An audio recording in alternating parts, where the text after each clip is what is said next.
kata Pastor Luther, kalau mau tidur itu di tempat tidur ya. Kalau kita tidur di kursi, apa namanya?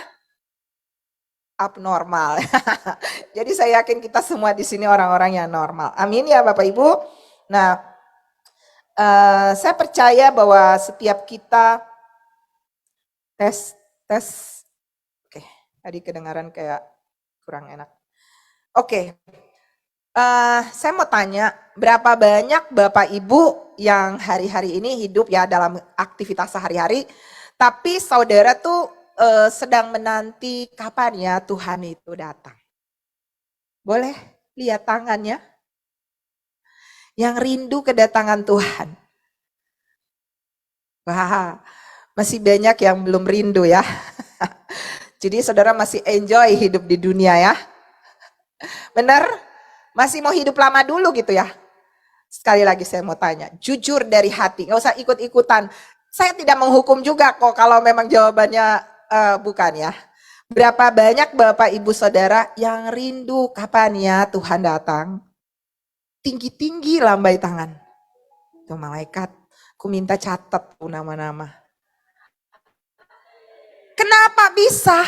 Karena Alkitab berkata, ada mahkota bagi orang-orang yang merindukan kedatangannya. Wow. Nah, pertanyaannya baru nih yang kedua. Yang rindu hari ini pergi kapan? Mana? Yang rindu hari ini Tuhan datang jemput dia? Mana? Belum ada yang mau ya.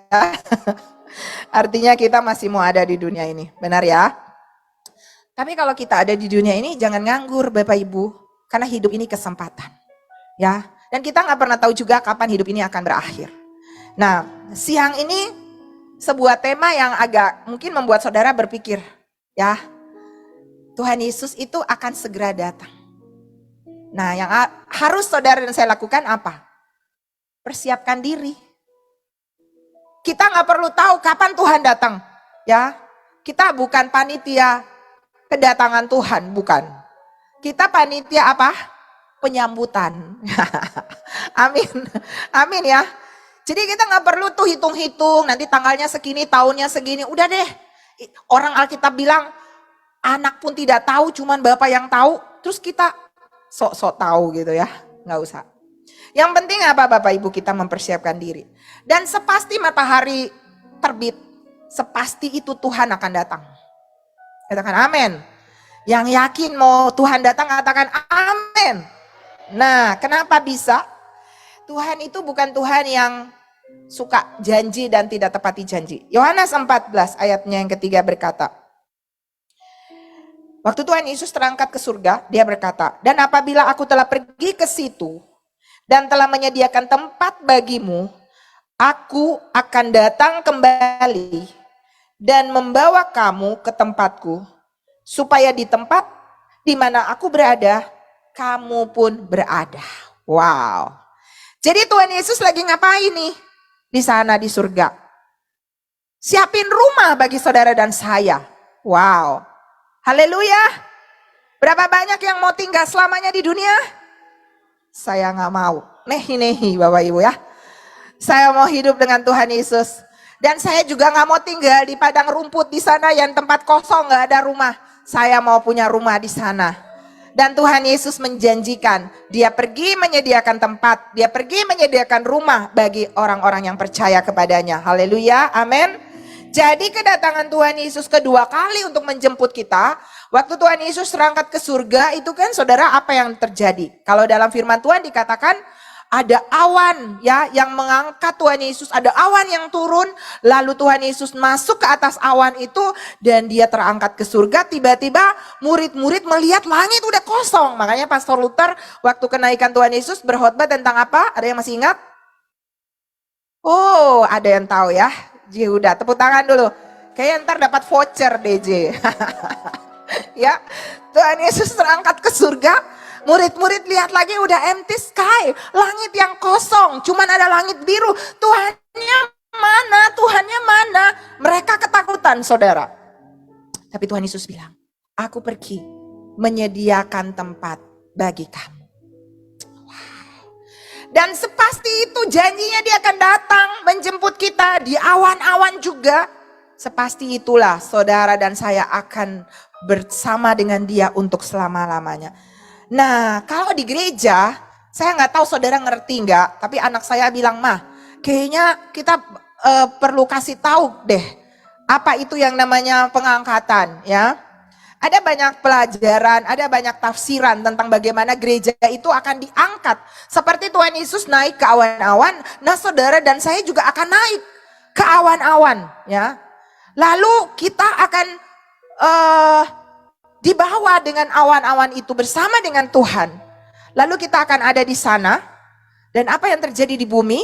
Yang terjadi di bumi adalah terjadi kesengsaraan besar yang belum pernah terjadi dan yang tidak akan pernah terjadi. Ini sebuah pelajaran. Rasanya saya pernah ya bagikan itu di sini ya. Saya pernah seminar tentang akhir zaman waktu itu ya, dan saya pernah kasih kesempatan Bapak Ibu bertanya. Saya mau tanya dulu, berapa banyak Bapak Ibu yang ikut sesi itu waktu saya sedang ngajar itu?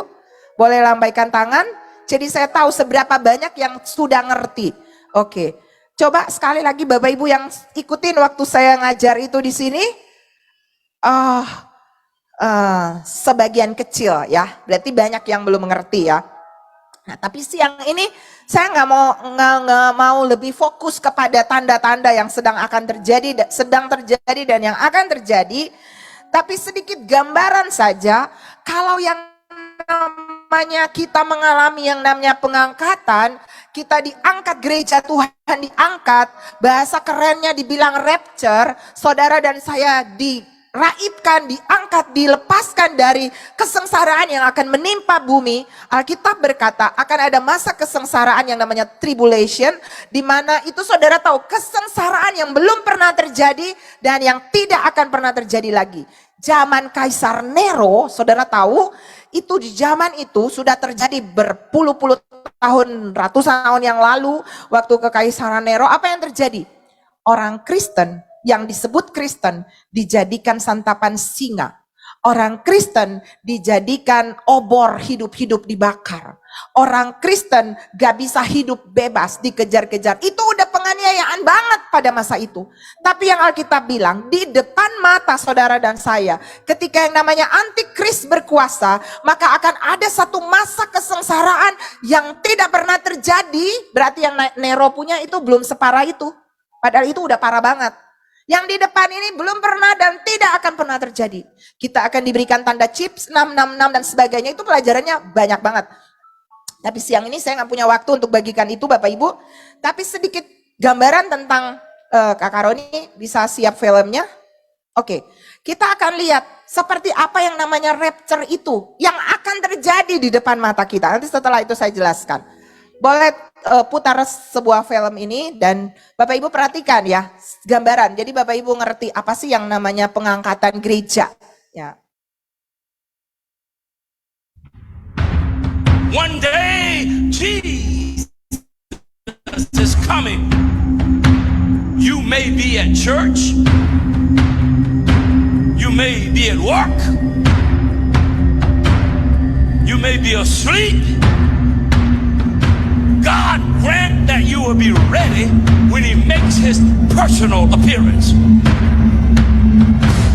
My God, what if his appearance occurs?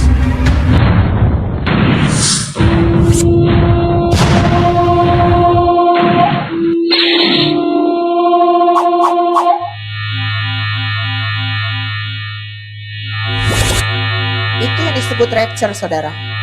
Dalam sekejap mata. Orang-orang kehilangan. Ini yang tertinggal.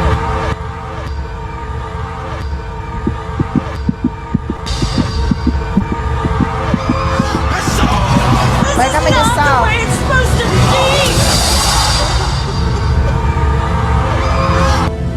It's going to be joyful for those who are raptured, but it's going to be sad.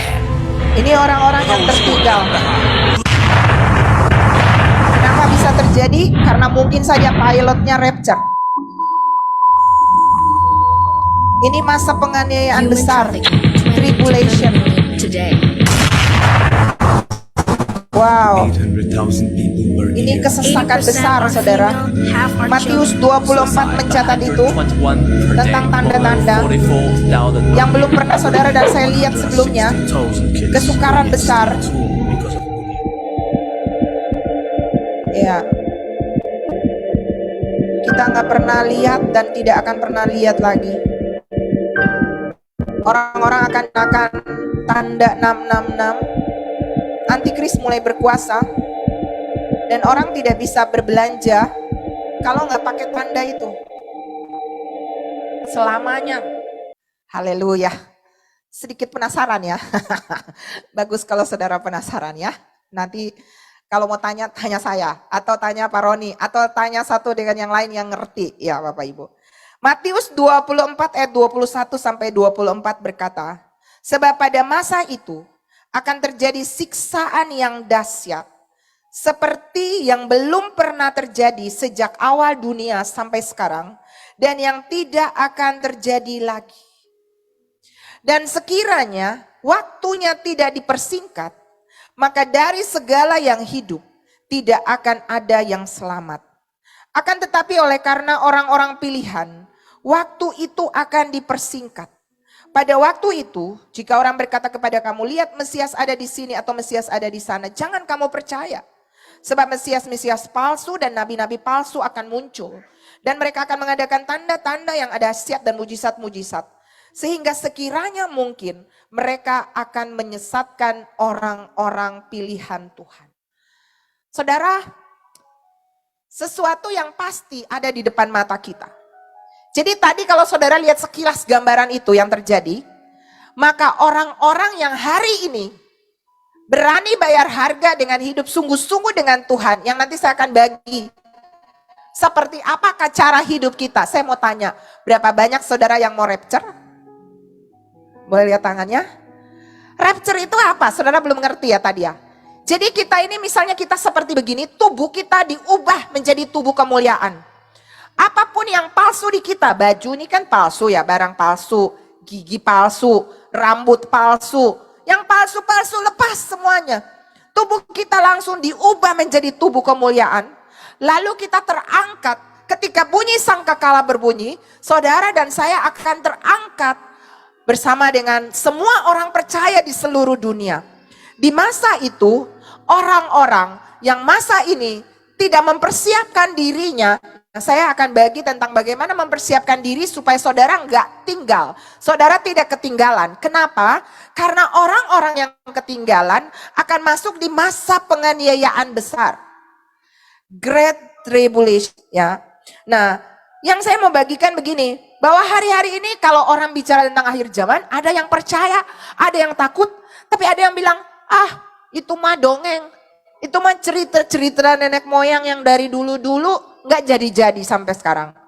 Ada firmannya saudara. 2 Petrus 3, dikatakan, nanti saudara baca ayat 1 sampai ayatnya yang ke-16, tapi saya baca mulai ayatnya yang ketiga, dikatakan di sana, judul daripada perikop ini adalah Hari Tuhan. Dan ini sesuatu yang pasti akan terjadi. Dikatakan yang terutama harus kamu ketahui ialah bahwa pada hari-hari zaman akhir akan tampil pengejek-pengejek dengan ejekan-ejekannya. Yaitu orang-orang yang hidup menuruti hawa nafsunya. Kata mereka, di manakah janji tentang kedatangannya itu? Sebab sejak bapak-bapak leluhur kita meninggal, segala sesuatu tetap seperti semula pada waktu dunia diciptakan. Mereka sengaja tidak mau tahu bahwa oleh firman Allah, langit telah ada sejak dahulu. Dan juga bumi yang berasal dari air dan oleh air. Dan bahwa oleh air itu bumi yang dahulu telah binasa dimusnahkan oleh air bah.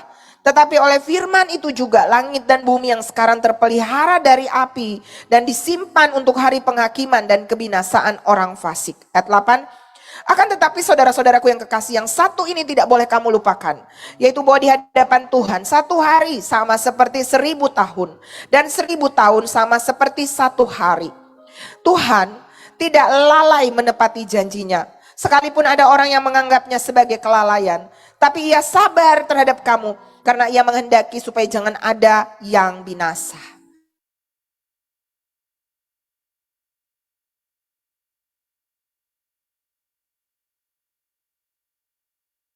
supaya semua orang berbalik dan bertobat.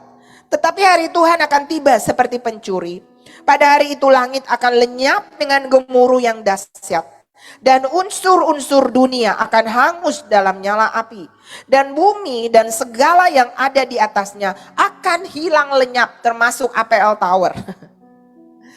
Jadi jika segala sesuatu ini akan hancur secara demikian, betapa suci dan salehnya kamu harus hidup. Yaitu kamu yang menanti dan mempercepat kedatangan hari Allah. Pada hari itu langit akan binasa dalam api dan unsur-unsur dunia akan hancur karena nyalanya. Tetapi sesuai dengan janjinya, kita menantikan langit yang baru dan bumi yang baru di mana terdapat kebenaran. Amin. Sebab itu saudara-saudaraku yang kekasih, sambil menantikan semuanya itu kamu harus berusaha, katakan berusaha, supaya kamu kedapatan. Jadi kalau hari itu tiba-tiba datang, kita kedapatan sebagai apa? Sebagai orang yang tidak bercacat dan tak bernoda di hadapannya dalam perdamaian dengan Dia. Ayat 15 berkata, anggaplah kesabaran Tuhan kita sebagai kesempatan bagimu untuk beroleh selamat. Jadi kalau Tuhan masih sabar, kita masih hidup belum benar, kita masih suka bohong, kita masih belum sungguh-sungguh, Tuhan masih sabar hari ini. Itu karena Dia masih izinkan kita supaya kita datang lebih lagi dekat dengan Dia. Amin Bapak Ibu. Jadi yang saya mau bilang siang ini bagi kita semua adalah, saudara siap atau tidak, Tuhan akan segera datang. Tapi saya berdoa dan berharap kita semua adalah orang-orang yang mempersiapkan diri. Amin. Sehingga ketika hari Tuhan itu datang menimpa kita, tidak seperti pencuri, tapi kita waspada, kita siap siaga, kita tidak kecolongan, dan kita siap untuk hidup bersama dengan Dia selama-lamanya. Amin Bapak Ibu. Nah, beri tepuk tangan dulu bagi Tuhan, jangan tanggung-tanggung kalau untuk Tuhan ya. Nah, apa yang harus kita perbuat? Ya, itu kan pertanyaan ya. Apa yang harus kita perbuat supaya nanti kalau misalnya pengangkatan itu terjadi atau kita kiamat, nggak sampai tunggu rapture, tapi kapanpun ya. Saya cerita beberapa teman kami yang masih muda, tapi tiba-tiba nggak ada sakit dibawa pulang oleh Tuhan. Ya, cara Tuhan panggil kita berbeda-beda. Bukan masalah cara pergi atau usia berapa, tapi kemana kita pergi, itu poinnya. Ya, sebab itu kita harus mempersiapkan diri dengan sungguh-sungguh supaya kapanpun kita nggak perlu tahu kapan Tuhan datang. Tanda-tanda udah jelas, udah nyata. Ya, Alkitab berkata kita perlu waspada dengan semua tanda-tanda yang terjadi. Karena ini Tuhan mau menunjukkan kepada saudara dan saya bahwa hari kedatangannya sudah sangat dekat. Nah, kita mau lihat saudara ya, apa yang harus Bapak Ibu Saudara dan saya persiapkan? Berapa banyak yang mau tahu? Yang mau tahu apa yang saudara, saya mau tanya, berapa banyak yang mau diangkat dengan Tuhan? Berapa banyak yang mau hidup di dalam kekekalan? Berapa banyak yang tidak mau mengalami yang namanya kesukaran besar yang akan menimpa penduduk bumi? Amin. Nah, mari kita belajar di siang hari ini apa yang harus saudara dan saya persiapkan supaya saudara dan saya bisa siap ya. Kita siap setiap saat kapanpun Tuhan datang. Kita akan lihat ini khotbah dari Tuhan Yesus ya di dalam Matius 24. Nanti Bapak Ibu baca secara keseluruhan di rumah. Matius 24 dan Matius 25 itu adalah khotbah Tuhan Yesus tentang akhir zaman ya. Lalu Tuhan menjelaskan di ayat sebelumnya di dalam Matius 24 bahwa akan ada permulaan penderitaan ya. Akan ada kesukaran besar yang akan terjadi ya. Tuhan Yesus mengajar bahwa itu pasti dan akan terjadi, ada deru perang. Ya, hari ini kita sudah dengar deru-deru perang di bangsa-bangsa. Akan ada kerajaan yang bangkit melawan kerajaan. Akan ada bencana, akan ada gempa bumi, akan ada nabi-nabi palsu yang akan muncul, ya. Dan pasti adalah kasih kebanyakan orang akan menjadi dingin. 2 Timotius 3 tampak manusia akan mencintai dirinya sendiri, egosentris, menjadi hamba uang, tidak mempedulikan agama, tidak suka yang baik, garang, suka memfitnah. Kata mama saya, di zaman dulu kan masih kecil, gak sejahat dunia sekarang. perkosaan mana, ya, kejahatan meningkat. Orang nggak tahu berterima kasih, balas membuat kejahatan. Itu udah ciri manusia akhir zaman, saudara. Dan kalau mau bilang kejahatan sejak manusia jatuh dalam dosa, emang udah banyak kejahatan, ya kan? Tapi hari-hari ini intensitasnya semakin meningkat. Dan ini adalah tanda-tanda bahwa kita sudah ada di akhir daripada akhir zaman. Tapi dari semua tanda-tanda buruk yang terjadi, kalau kita lihat dalam Matius 24 tadi, maka ada satu tanda baik yang akan terjadi dan sedang terjadi dan yang akan terjadi, dan kita mau masuk di dalam tanda itu. Apakah itu? Ayatnya yang ke-14 dari Matius 24. Dan Injil kerajaan ini akan diberitakan di seluruh dunia menjadi kesaksian bagi semua bangsa, sesudah itu barulah tiba kesudahannya. Saudara, anggap apa yang terjadi hari-hari ini ketika pandemik. Lalu Zoom terjadi di mana-mana. Ibadah melalui media online, melalui Zoom, melalui Facebook, melalui YouTube. Saudara pikir itu kebetulan? Tidak. Itu semua ada di dalam agenda Tuhan. Bahwa Injil akan masuk sampai ke kamar-kamar tidur. Injil akan masuk ke tempat-tempat yang mungkin kalau orang penginjilan belum tentu bisa masuk ke rumah orang, ke kamar orang. Benar nggak? Tapi melalui online, makanya saudara mau terlibat di dalam penginjilan, share link. Bagikan link-link ibadah. Itu salah satu bentuk penginjilan saudara bisa kerjakan hari-hari ini. Di zaman saya mulai bertobat, ketika saya masuk di dalam sebuah yayasan penginjilan. Saudara, saya punya target setiap hari, gak ada hari berlalu tanpa jiwa yang saya bawa buat Tuhan. Ya, karena kami didoktrin, betul-betul tiap hari harus kejar jiwa. Jadi itu dikasih di hati kami untuk betul-betul detak jantung Tuhan tuh jiwa. Jadi setiap hari, gimana caranya nih aku bisa menangkan jiwa. Berbagai cara kami coba. Di kampus dengan teman-teman, dengan tetangga, asal ada kesempatan pasti kami injili. Tapi hari ini gak perlu jalan, di rumah kita punya handphone, ya kan? Bapak Ibu bisa nasihatin orang, Bapak Ibu bisa share firman, Bapak Ibu bisa bagi link-link ibadah. Itu salah satu bentuk penginjilan saudara mau terlibat di dalam tanda akhir zaman ini. Injil akan diberitakan di seluruh dunia. Kalau saudara buka YouTube, wow, di mana-mana ada orang sharing firman Tuhan. Gereja-gereja, persekutuan-persekutuan doa mendadak muncul di mana-mana. Menggenapi firman ini. Injil ini akan diberitakan di seluruh dunia. Amin Bapak Ibu. Dan berdoalah supaya Bapak Ibu tidak jadi orang Kristen yang apatis. Hanya duduk dan menunggu, hanya menerima, tapi saatnya berbuah. Tadi pagi saya sharing tentang all out untuk bagaimana kita bisa terbaik, gila-gilaan, habis untuk Tuhan. Habisan kasih nyawanya untuk saudara dan saya. Apa yang kita bisa balas? Selain hidup kita mau kasih untuk mempermuliakan. Nah, di dalam ayat ini dikatakan, di dalam Matius 24 ini, ketika Tuhan Yesus menjelaskan tentang semua tanda-tanda ini, lalu dia katakan bahwa kita harus apa Bapak Ibu? Berjaga-jaga. Hal pertama yang Bapak Ibu dan Saudara harus mempersiapkan adalah apa? Berjaga-jaga. Ulang dengan saya, berjaga-jaga. Matius 24 ayatnya yang ke-37. Sebab sebagaimana halnya pada zaman Nuh, demikian pula halnya kelak pada kedatangan Anak Manusia.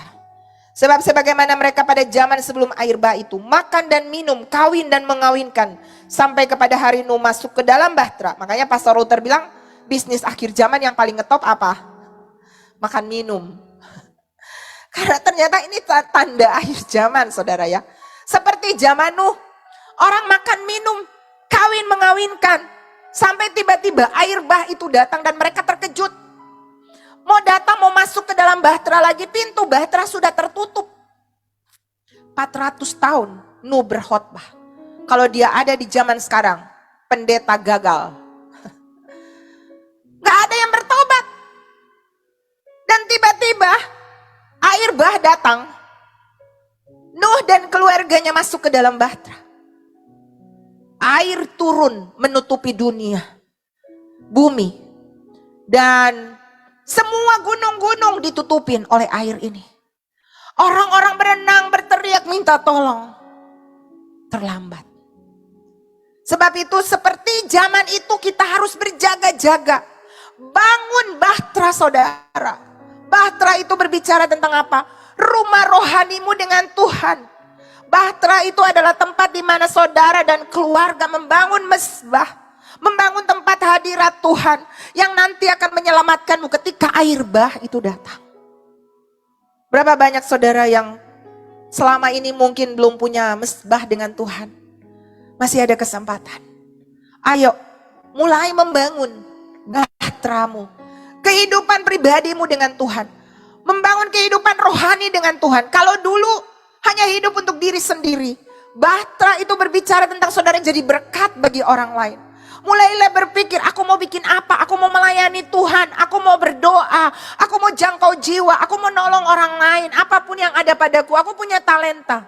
Nanti itu akan ada di poin berikutnya. Yang pertama, saudara harus berjaga-jaga supaya tiba-tiba ketika hari itu datang, saudara siap. Berapa banyak yang mau tiba-tiba siap? Amin. Amin Bapak Ibu. Sebab itu ayat yang ke-44. Hendaklah kamu siap sedia karena anak manusia datang pada saat yang tidak kamu duga. Yang pertama, saudara dan saya harus berjaga-jaga. Bangun bahteramu dengan Tuhan. Haleluya. Yang kedua, apa yang saudara dan saya harus lakukan? Kita lihat di dalam ayatnya yang ke-45. Judul perumpamaan ini adalah tentang perumpamaan tentang hamba yang setia dan hamba yang jahat. Yang kedua saudara, yang saudara dan saya harus lakukan adalah kita harus jadi hamba yang setia. Katakan saya hamba yang setia. Hamba yang setia itu yang mana? Dikatakan siapakah hamba yang setia dan bijaksana, yang diangkat oleh tuannya atas orang-orangnya untuk memberi mereka makan pada waktunya. Berbahagialah hamba yang didapati tuannya melakukan tugasnya ketika tuannya itu datang. Saudara dikasih tanggung jawab sebagai bapak rumah tangga, ngurusin rumah, ngurusin istri, ngurusin anak. Saudara dikasih tanggung jawab sebagai ibu, mengurus suami, mengurus anak-anak.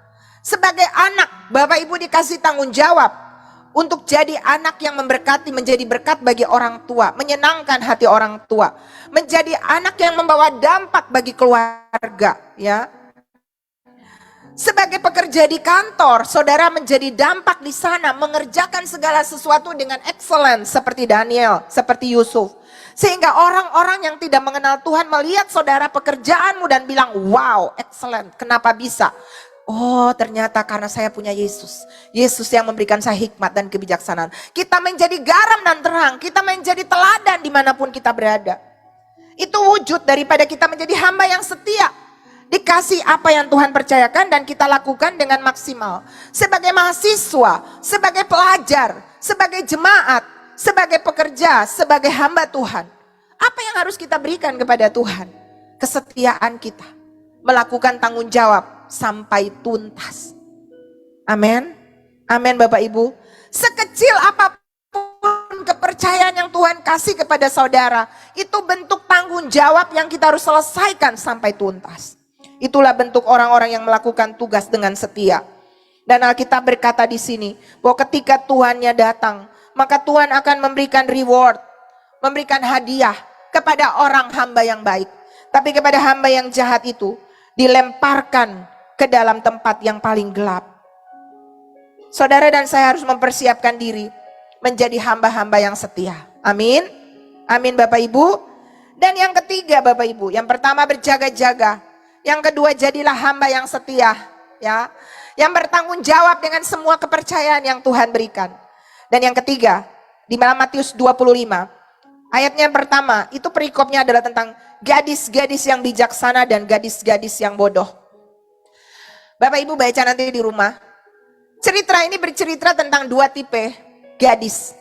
Ya, kalau Alkitab bercerita tentang gadis atau perempuan, dia sedang berbicara tentang gereja, karena gereja adalah mempelai wanitanya Kristus.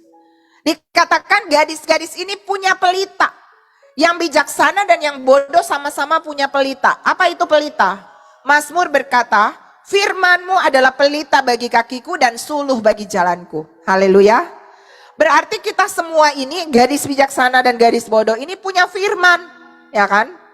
Kita tahu firman, kita berarti bukan orang luar, kita orang Kristen, benar nggak? Kita orang yang percaya dengan Tuhan Yesus, kita punya yang namanya firman. Tetapi Alkitab berkata, nanti kalau saudara baca, mempelai itu lama tidak datang-datang. Hal yang paling kadang membuat kita gagal itu adalah apa? Penantian. Ya. Menanti janji Tuhan. Tuhan, Engkau berjanji, Engkau pasti tolong aku. Aku udah doa loh, aku udah kasih yang terbaik bagi Engkau. Aku udah bikin yang terbaik bagi Engkau. Mana janjimu?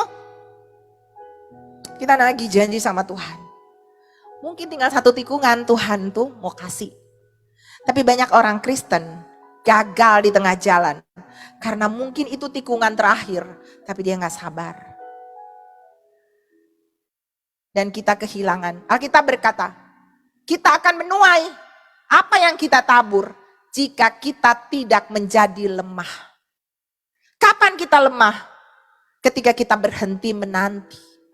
Ketika kita berhenti sabar. Ketika kita udah gak bersyukur lagi. Ketika kita melenceng dari hal yang selama ini kita lakukan dengan konsisten. Tapi karena kok lama ya Tuhan kok gak datang-datang. Lalu mereka, Alkitab bilang, tertidur. Gadis bijaksana dan gadis bodoh bisa tertidur.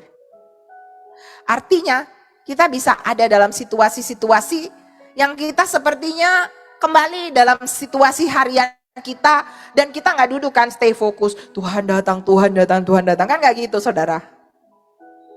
Tapi Alkitab mencatat, ketika tiba-tiba Tuhan itu datang, gadis-gadis bijaksana itu bangun. Lalu dia mengambil minyak dan pelita. Tapi gadis-gadis bodoh itu punya punya pelita, tapi kekurangan apa? Minyak. Nah, ini perbedaannya di sini Bapak Ibu. Apa minyak? Banyak tafsiran. Ada yang bilang minyak itu pengurapan Roh Kudus, ada yang bilang minyak itu adalah untuk membuat lampu tetap menyala, artinya itu adalah kuasa firman yang ada di dalam kita. Tapi saya menemukan bahwa minyak itu adalah apa? Intimacy, keintiman dengan Tuhan, yang membuat Tuhan mengenal kita. Mengenal bukan dalam tanda kutip kenal nama saudara, iya. Tapi mengenal dalam arti yang lebih dalam, keintiman seperti suami dan istri. Kenapa? Karena nanti kalau saudara baca selanjutnya, pada waktu mempelai datang, pintu ditutup. Gadis-gadis yang tadi bijaksana itu datang dengan minyak dan pelita.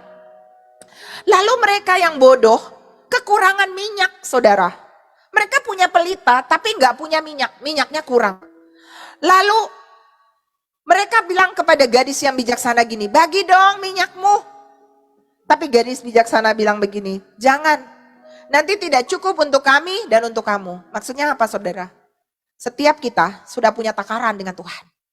Jadi jangan pernah bergantung kepada orang lain. Tapi Anda sendiri harus mengejar Tuhan pribadi. Jangan salah-salahin orang lain, suamiku kurang punya jadi gak jadi imam. Pendetaku kurang ajar aku dengan benar. Pemimpinku kurang begini dan kurang begitu. Enggak. Karena nanti ketika kita menghadap Tuhan, masing-masing secara pribadi dengan Tuhan. Jadi saya mau kita sebagai jemaat Tuhan di tempat ini adalah jemaat yang tidak bergantung kepada keintiman orang lain. Ya karena suamiku udah berdoa, istriku udah berdoa, cukup dah. Enggak. Setiap kita harus jadi tiang di dalam rumah. Katakan amin. Kita yang harus keintiman yang terus naik kepada Tuhan. Karena Alkitab mencatat di sini saudara, orang-orang bijaksana itu bilang begini, nanti gak cukup untuk kami dan untuk kamu. Jadi ternyata setiap kita punya takaran yang sudah ditentukan dari kita dengan Tuhan. Dan itu adalah keintiman. Saudara yang melayani di depan sini, yang memimpin pujian, worship leader, singer, saudara yang ada di kamera, saudara yang ada di multimedia, saudara yang ada di semua usher, apapun itu. Jangan pernah kita menjadikan pelayanan itu sebagai rutinitas. Tapi itu adalah sebuah sacrifice. Persembahan yang kita bawa kepada Tuhan. Tadi pagi saya sharing tentang bagaimana kita memberi yang terbaik kepada Tuhan. Daud, saudara, waktu dia membawa tabut perjanjian dari Kiryat Yarim untuk dibawa ke rumahnya, rumah Daud. Saudara tahu apa yang dia lakukan? Dia membuat kereta yang terbaik untuk menaruh tabut itu. Dia mempersiapkan pengangkut itu 3.000 orang.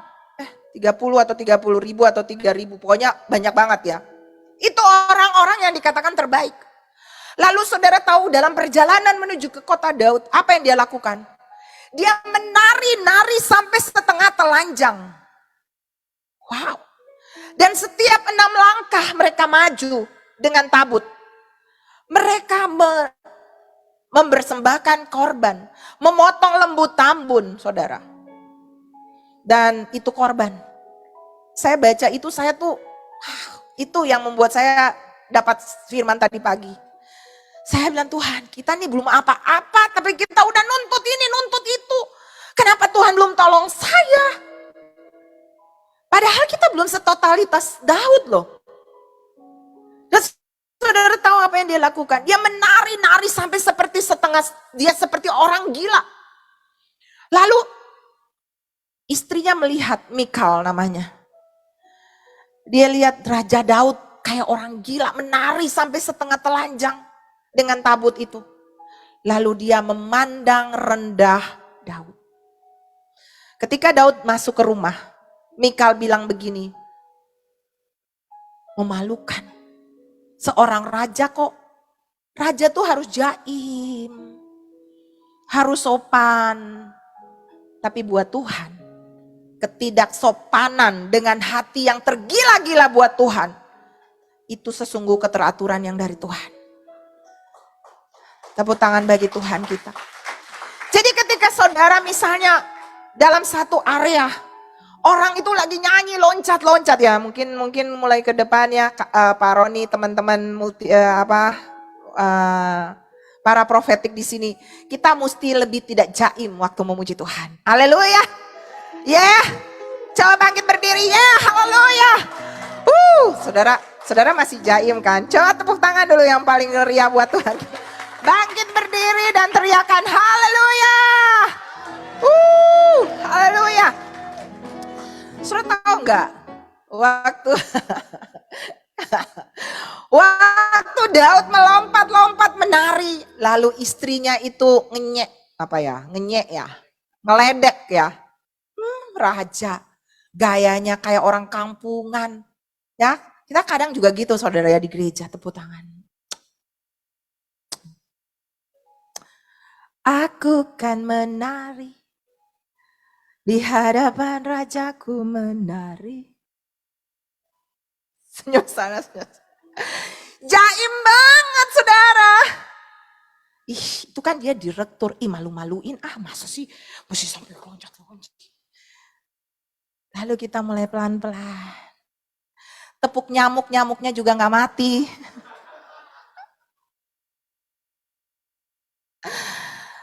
Tapi saudara, saya baca kisah Daud itu ya, saya bilang wow, pantesan saudara. Ada banyak hamba Tuhan yang di zaman perjanjian lama, Musa bikin tabernakel. Tabernakel itu rumah untuk Tuhan berintimasi dengan mereka. Ada Salomo yang bangun tabernakel dengan kemewahan, dengan emas, dengan perak. Saudara tahu nggak sampai hari ini? Ada satu tempat yang Tuhan rindukan untuk terjadi pemulihan dan Tuhan mau balik ke situ. Itu apa? Tabernakel Daud. Tabernakel enggak biasa kayak orang kemah-kemah biasa. Tapi bukan masalah kulitnya, men. Tapi apa saudara? Isinya. Di situ ada seorang yang punya cinta kepada Tuhan. Api yang membara kepada Tuhan. Yang gila untuk Tuhan. Saudara, haleluya. Kita perlu punya hati seperti Daud. Saudara tahu gila enggak? Gila. Tahu enggak gila? Gila tuh bukan orang gila yang gini di jalanan saudara ya. Gila itu generasi ingin lawatan Allah. Haleluya. Dan bagi saudara yang jadi orang gila untuk Tuhan, saudara akan diangkat tinggi oleh Tuhan. dikenang sepanjang sejarah muka bumi. Bahkan dari saudara seperti Daud lahir keturunan Yesus, dia jadi keturunan lahir Yesus Kristus, penyelamat dunia. Wow, itu keren banget saudara. Mulai hari ini tolong jangan jaim untuk Tuhan, ya. Mulai minggu depan atau sesudah ini kalau ada pujian penyembahan, dan ku kan menari, di hadapan Rajaku menari. Amin. Mau nggak? Lagi katanya. Ayo kita berdiri dulu, kita sedikit nyanyi dulu buat Tuhan supaya nggak ngantuk ya. Tapi untuk berikan yang terbaik. Dan ku kan aku yang main ya. Masa sih nggak tahu? Dan ku kan apa pula tuh saya nggak tahu. Nara tahu nggak Nara? Atau Agung tahu? Dan ku kan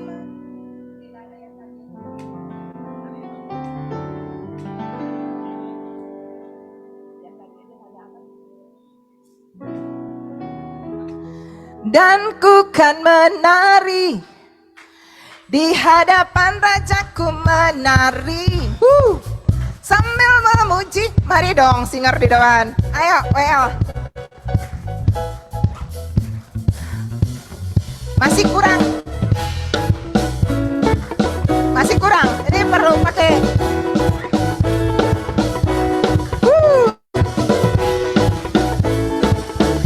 kalau suka citaku Tuhan, oh, dan bukan menari di hadapan Rajaku menari sambil memujimu ku menari kaulah suka citaku Tuhan. Ntar dulu. Saudara siap menari? Seperti Daud? Yes. Siap sampai setengah telanjang? Enggak. Nanti kita ditangkap polisi ya saudara. Maksudnya saudara nari dengan ekspresi bagi Tuhan. Amin.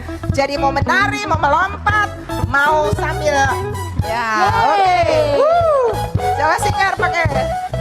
Dan ku kan menari di hadapan Rajaku menari sambil memujimu ku menari kaulah suka citaku Tuhan, dan ku kan menari di hadapan Rajaku menari sambil memujimu ku menari kaulah suka citaku Tuhan, dan ku kan menari di hadapan Rajaku menari sambil memujimu ku menari kaulah suka citaku Tuhan, dan ku kan menari di hadapan Rajaku menari sambil memujimu ku menari kaulah suka citaku Tuhan, kaulah suka citaku Tuhan, kaulah suka citaku Tuhan, kaulah suka citaku Tuhan, kaulah suka citaku. Yeay. Haleluya. Terima kasih. Silakan duduk lagi. Haleluya. Wow.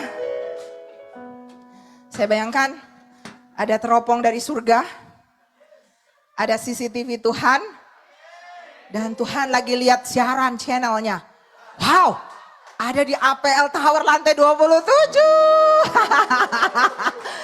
Ada anak-anakku yang lagi kayak Daud menari bagi aku. Saya tuh saudara. Saya bangun ini, makanya suami saya itu dia suka kadang suka misalnya WL-nya begini atau anak-anak begini, kerasa begini. Tapi karena saya Saya tuh kalau lagi mau memuji menyembah Tuhan gitu ya, biasanya saya tuh langsung membayangkan gini, wah malaikat lagi siap-siap mengawati. Ada pujian penyembahan yang akan dinaikkan dari sini. Kan Alkitab berkata Tuhan bertahta di atas puji-pujian. Ya. Dan saya bilangin Tuhan, aku nggak mau peduli. Mau modelnya apa orang-orang di sekelilingku. Aku mau nyanyi dan aku mau angkat tahta di atas pujianku. Jadi sudah saya aja yang enjoy. Dan saya percaya kalau semua kita yang di sini seperti itu. Amin. Kita mau membangun tahta untuk Tuhan ada di atasnya. Haleluya. Maka saya percaya hadirat Tuhan pasti nyata di tempat ini. Saudara nggak usah didoa-doain. Saudara duduk di situ, saudara udah sembuh. Saudara duduk di situ, saudara udah ditolong Tuhan. Waktu saudara pulang ke rumah, saudara akan bilang, kenapa bisa ya? Kenapa bisa ya? Karena Anda menarik hadirat Tuhan dalam kehidupanmu. Haleluya. Seandainya semua kita seperti begitu, saudara, meringankan tugas para pendeta. Ya, jadi saya percaya saudara dan saya akan semakin bergairah dengan Tuhan. Dan yang terakhir saudara ya, jadi hiduplah dengan bijaksana, punya pelita tapi juga punya minyak. Ada keintiman dengan Tuhan, tidak sekedar Kristen-Kristenan datang memenuhi bangku gereja, tapi saudara punya keintiman setiap hari dengan Tuhan. Dan satu waktu nanti Tuhan akan datang, cari yang mana? Cari yang intim. Nah saudara waktu dalam keadaan susah, nggak perlu susah-susah minta tolong. Tuhan udah tahu anak gua kekasih gua, pastilah aku tolong, benar nggak? Masa saudara ketemu orang di jalanan nggak pernah kenal, nggak pernah tahu, nggak pernah sapa, nggak pernah puji saudara, tiba-tiba bu minta 1 juta dong. Saudara kasih nggak? Mikir kan, siapa lo gitu kan? Tapi kalau misalnya itu istri, itu anak, amin, nggak perlu minta. Istri gua mah uang saku harus ada, benar nggak Bu? Iya kan? Ya, ketahuan nih. Saya kalau mau minta uang, saya nggak perlu minta. Saya screenshot m-banking. Nah, begitu ketahuan, istri gua perlu tambahan uang saku.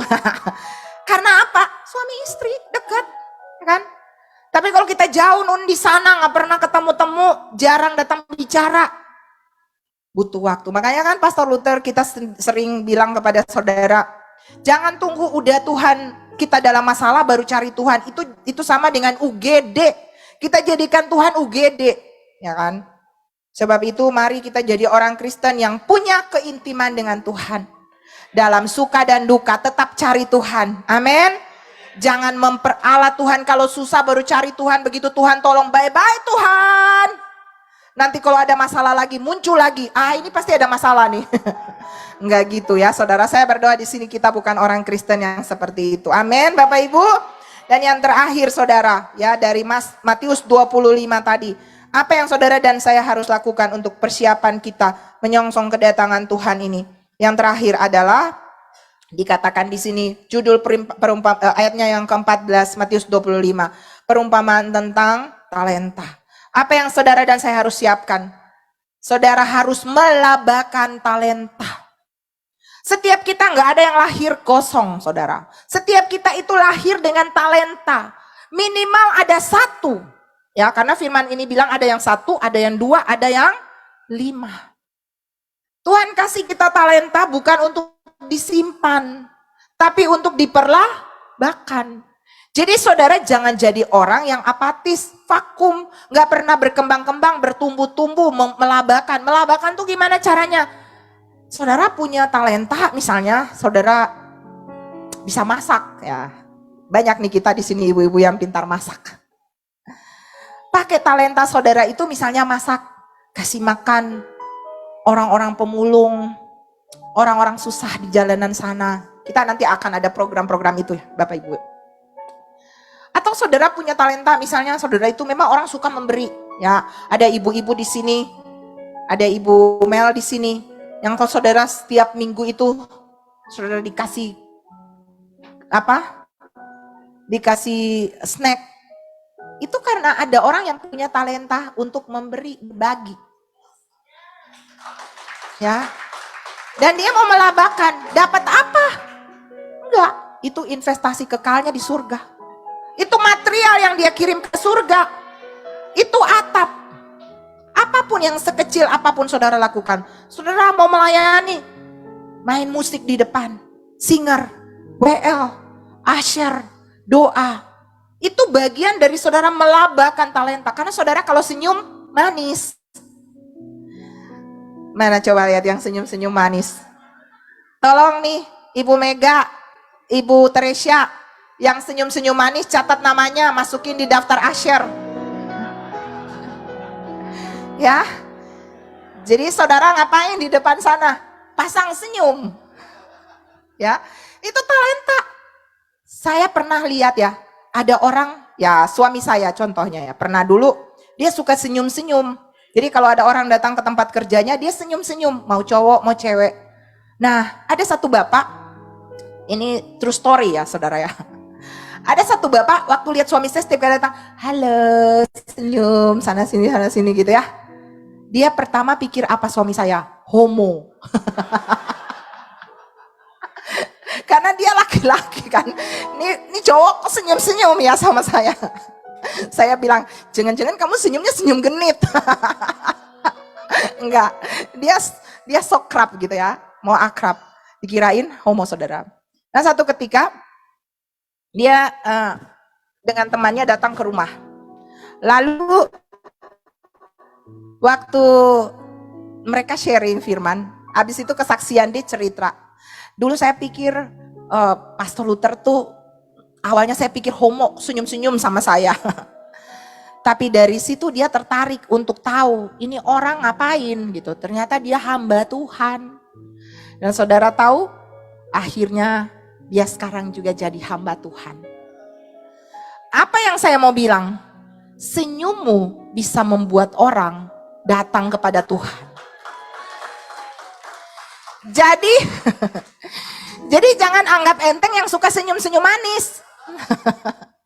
Ya, senyum-senyum ganteng juga ya. Jadi maksudnya apapun talenta saudara, ayo kasih ke Tuhan. Amin. Labakan itu, apapun itu, sekecil apapun itu. Karena nanti pada waktu Tuhan datang, yang melabakannya akan terima berkat. Tapi yang tidak melabakannya apa? Ini ayatnya, ngeri saudara ya. Ayat itu bilang begini. Ayatnya yang 5. Dan mereka ini akan masuk ke tempat siksaan yang kekal, tetapi orang benar ke dalam hidup yang kekal.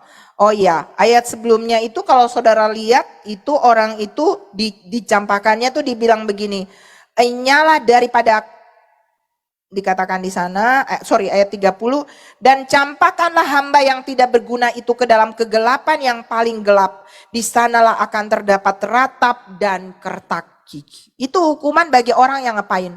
Nganggur, tidak melabakan talenta. Jadi jangan anggap enteng saudara tuh nggak ngelabakan talenta loh. Mulai sekarang abis ini yang punya suara-suara bagus audisi. Yang bisa pegang kamera, ayo daftar. Yang mau multimedia, ayo terlibat. Yang mau jadi usher, ayo daftar. Amin. Dan saya percaya ketika Tuhan datang menjemput kita, kita semua siap menyongsong Dia di awan-awan. Haleluya. Oke, mari bangkit berdiri Bapak Ibu. Saya berdoa kita punya persiapan. Yang pertama kita berjaga-jaga. Yang kedua kita setia melakukan tugas yang Tuhan percayakan kepada kita sampai akhir. Yang ketiga hiduplah dengan bijaksana ya. Dengan punya minyak tapi juga punya pelita. Kemudian labakan talenta yang ada pada kita. Maka saya percaya kita semua punya persiapan menyongsong kedatangan Tuhan. Mari sejenak ambil waktu dengan Tuhan. Bilang sama Tuhan, Tuhan, hari ini saya mau berubah. Saya tidak hanya mau menjadi orang Kristen yang menerima, mengambil. Tapi saya mau menjadi orang Kristen yang memberi. Yang membedakan antara saudara dan saya pangeran dan gembel, itu di tanganmu. Kalau saudara hanya selalu menadahkan tangan, itu gembel. Tapi ketika Anda tahu Anda punya sesuatu yang bisa diberkati, memberkati orang. Anda mau jadi berkat bagi orang lain. Sekecil apapun itu, Tuhan perhitungkan itu.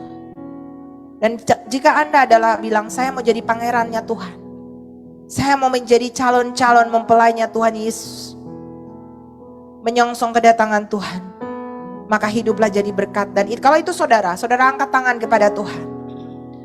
Tuhan lihat anak-anakmu yang mengangkat tangan Tuhan. Tolong mereka, kasih tunjuk mereka di mana talenta yang harus mereka labakan. Bawa mereka untuk lebih lagi intim dengan Engkau. Buat mereka untuk jadi orang-orang yang lebih setia lagi Tuhan dengan hidup mereka, tanggung jawab yang Tuhan percayakan kepada mereka. Kami tidak asal-asalan, tapi kami mau memberi yang terbaik. Dan biarlah firman ini tertanam dalam hati kami. Kami bukan cuma pendengar, tapi kami adalah pelaku-pelaku firman-Mu. Di dalam nama Tuhan Yesus, sampai sudah berdoa, dan firman ini termeterai dalam kehidupan kami. Dalam nama Tuhan Yesus. Haleluya. Amin. Kita akan menerima perjamuan, dan saya minta hamba-hamba Tuhan yang bertugas, Pak Roni itu.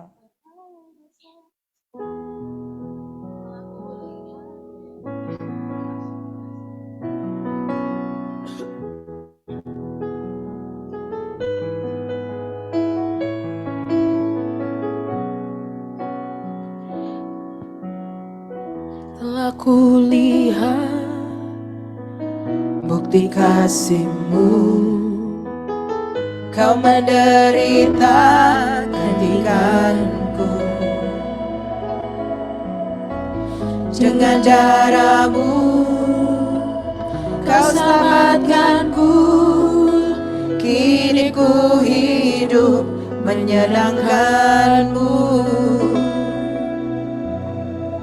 Telah kulihat bukti kasih-Mu, Kau menderita gantikanku. Dengan darah-Mu Kau selamatkanku. Kini ku hidup menyenangkan-Mu. Terlalu besar kasih-Mu Bapa, pengorbanan yang Kau berikan bagiku. Terlalu mahal darah-Mu Yesus, tercurah untuk menebus hidupku. Terlalu besar kasih-Mu Bapa, pengorbanan yang Kau berikan bagiku.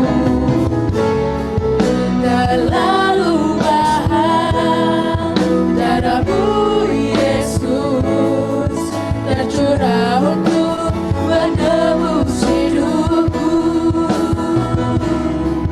Tercurah untuk menebus hidupku. Tercurah untuk menebus hidupku. Mari bangkit berdiri Bapak Ibu. Adakah Bapak Ibu yang harusnya dilayani tapi belum terlayani, belum mendapat ini? Belum? Sudah semua?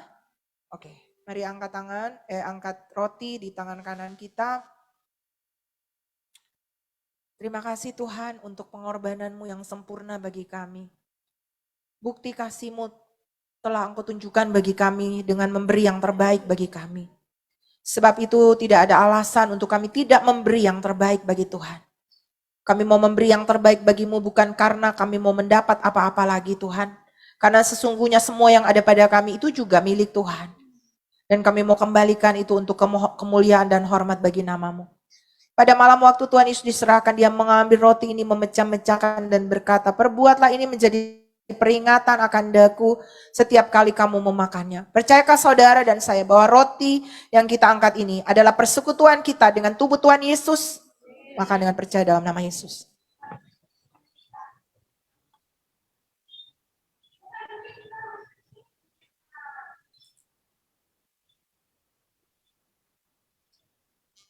Mari angkat cawan di tangan kanan kita tinggi melampaui kepala kita, tanda kita menghormati dia. Bahwa dia telah melakukan yang terbaik, mencurahkan darahnya sampai habis untuk saudara dan saya. Terima kasih Tuhan untuk pengorbanan yang sempurna bagi kami. Dan kami percaya bahwa di dalam darah ada nyawa. Di dalam darah ada DNA Tuhan. Dan ketika kita minum daripada cawan ini, inilah cawan perjanjian baru yang berisi darah Yesus, yang menghancurkan segala cawan roh-roh jahat.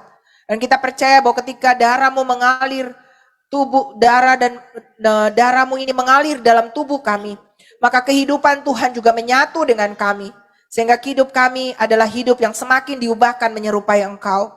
Setiap kami yang sakit, bilur-bilur Tuhan Yesus akan menyembuhkan kami. Setiap kami yang lemah, bilur-bilur Tuhan Yesus menguatkan kami. Percayakah saudara bahwa cawan yang kita angkat ini adalah persekutuan kita dengan darah Tuhan Yesus? Minum dengan percaya dalam nama Yesus.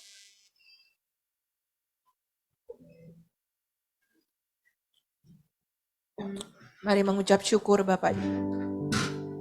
Terima kasih Tuhan. Terima kasih Yesus. Terima kasih Yesus. Kami bersyukur kepadamu Bapa. Haleluya. Glory bagimu Bapa. Glory bagimu Tuhan. Engkau layak, Engkau layak. Terima kasih Yesus. Terima kasih Tuhan. Haleluya. Terima kasih Bapa, terima kasih. Haleluya. Terima kasih Tuhan Yesus yang baik. Terima kasih Tuhan, dalam nama Tuhan Yesus. Haleluya. Amin. Silakan duduk Bapak Ibu.